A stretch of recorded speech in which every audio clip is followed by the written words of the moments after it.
पता नहीं किस जन्म की दुश्मनी निकाल रही हैं मुझसे।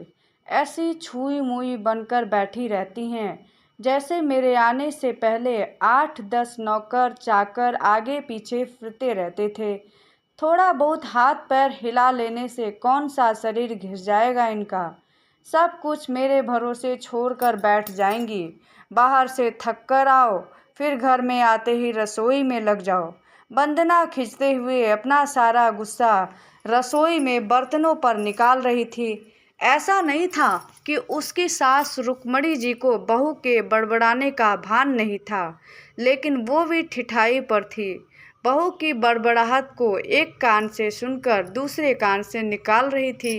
वंदना एक पढ़ी लिखी लड़की थी। उसका सपना था कि वो अपने पैरों पर खड़ी हो। उसने नौकरी के लिए कई जगह आवेदन भी दे रखा था। इसी बीच जब उसके लिए अनिकेत का रिश्ता आया तो उसने साफ साफ कह दिया कि वो शादी इसी शर्त पर करेगी कि शादी के बाद उसे नौकरी मिले तो कोई उसे नौकरी करने से नहीं रोकेगा। आखिर इतना पढ़ने लिखने के बाद वो घर पर नहीं बैठ सकती। अनिकेत और उसके घरवालों को इस बात से कोई आपत्ति नहीं थी कि उनकी बहू नौकरी करेगी, इसलिए दोनों तरफ से खुशी खुशी ये रिश्ता हो गया। शादी के कुछ दिनों बाद ही वंदना का ज्वाइनिंग लेटर आ गया। जिस दिन वंदना ने अपने ससुराल वालों से कहा था कि वो अब नौकरी करेगी तो उसकी सास रुक्मणी जी ने सारे परिवार के सामने कह दिया था, बहू नौकरी करे इससे मुझे कोई आपत्ति नहीं है।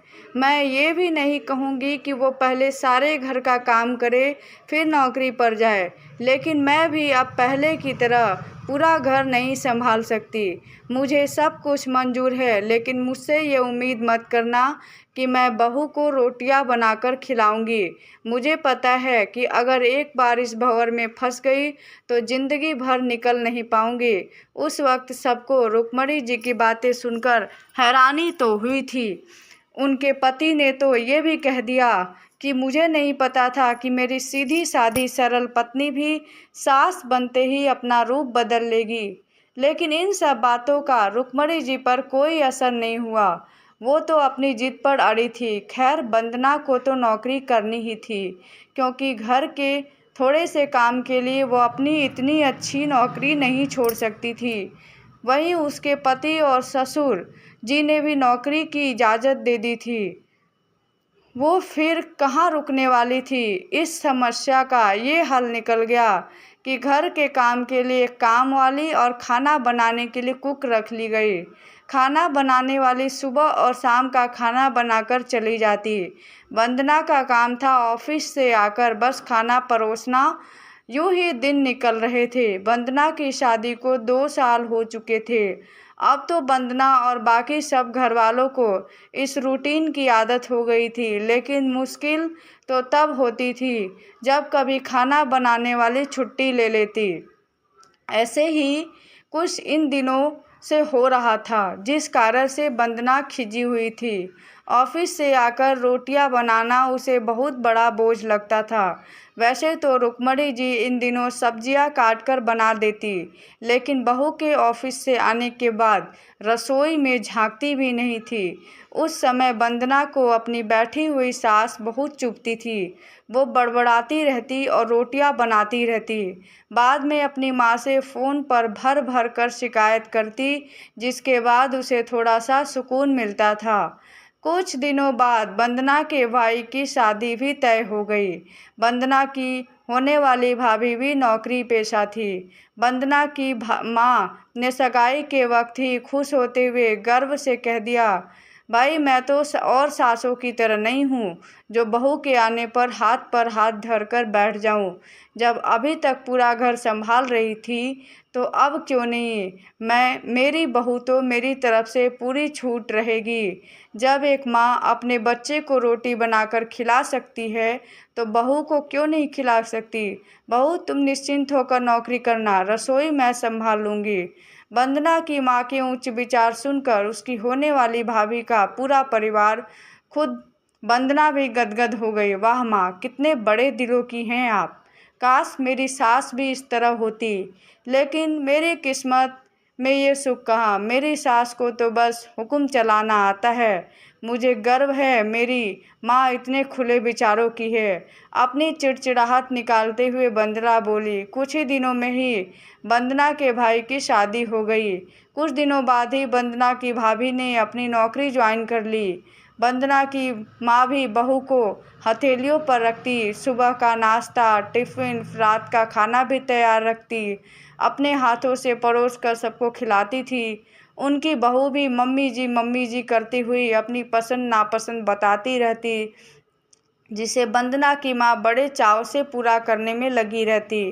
खुशी खुशी दिन बीत रहे थे, लेकिन ये प्रक्रिया धीरे धीरे अब उदासीनता में बदल रही थी। वंदना की भाभी को अब कुछ भी न करने की आदत पड़ गई थी। एक दिन जब वंदना फ़ोन पर अपनी माँ से बात कर रही थी, तो उसकी माँ बस रो पड़ी। बेटा, मैं इतनी करती हूँ तेरी भाभी के लिए, फिर भी उसे मेरी कद्र नहीं है। अरे मेरी दी हुई छूट अब मुझ पर ही भारी पड़ने लगी है। क्या हुआ माँ, आप ऐसे क्यों बोल रही हैं? आप तो भाभी का मुझसे भी ज़्यादा ध्यान रखती हैं। क्या भाभी ने आपसे कुछ कहा? वंदना बेचैन होते हुए पूछने लगी। कुछ क्या बेटा, अब तो सब कुछ मुझे ही कहती है। ऑफिस से आने के बाद एक गिलास पानी के लिए भी मुझे आवाज़ देती है। नाश्ता में थोड़ी देर हो जाए तो मदद करने के बजाय गुस्सा होकर यूं ही बिना खाए चली जाती है। आखिर मेरा अभी कुछ आत्मसम्मान है या नहीं?